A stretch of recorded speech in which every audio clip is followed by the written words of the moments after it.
मला माहित आहे की हा मुद्दा मी उपस्थित केला होता मागच्या वेळेला की अशा पद्धतीनं एखाद्या मंत्र्याचं अधिवेशन कालावधीमध्ये कामकाज सांभाळण्याकरता द्यायचं असेल तर आपल्याला तसं पत्र द्यावं लागतं. ते दिलं होतं का असा मी प्रश्न उपस्थित केला होता.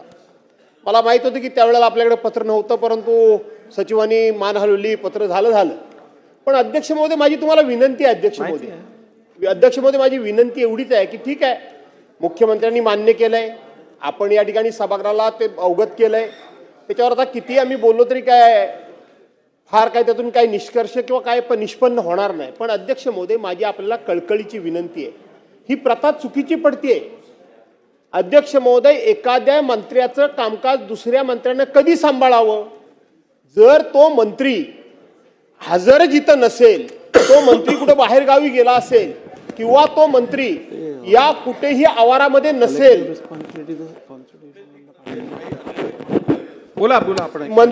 मंत्री जर आवारामध्ये नसतील किंवा ते मंत्रींची काही शारीरिक अडचण असेल, ते आजारी असतील, तर तात्पुरत्या स्वरूपामध्ये अध्यक्ष महोदय एका दुसऱ्या दिवसाकरता म्हणून ते कामकाज संबंधित मंत्री दुसऱ्या मंत्र्याला देऊ शकतात. ही जुनीच प्रथा, ही नवीन नाही. पण ही नवीनच प्रथा पडतीये की स्वतः मंत्री महोदय या प्रिमायसेस मध्ये आहेत, ते विधिमंडळाच्या आवारामध्ये आहेत आणि स्वतः मंत्री विधिमंडळाच्या आवारात असताना त्यांच्याशी संबंधित खात्याचं कामकाज सभागृहामध्ये अधिवेशन कालावधीमध्ये दुसऱ्या मंत्र्याला चालवायला देणं हे अत्यंत चुकीचं आहे, 100% चुकीचं आहे. कारण फक्त आणि फक्त अधिवेशन कालावधीमध्ये तो मंत्री ब्रीफिंग घेऊ शकतो, यापेक्षा त्या मंत्र्याला नित्यनेमानं त्या खात्याचं काम करण्याचा कुठलाही अधिकार नाही. त्यामुळं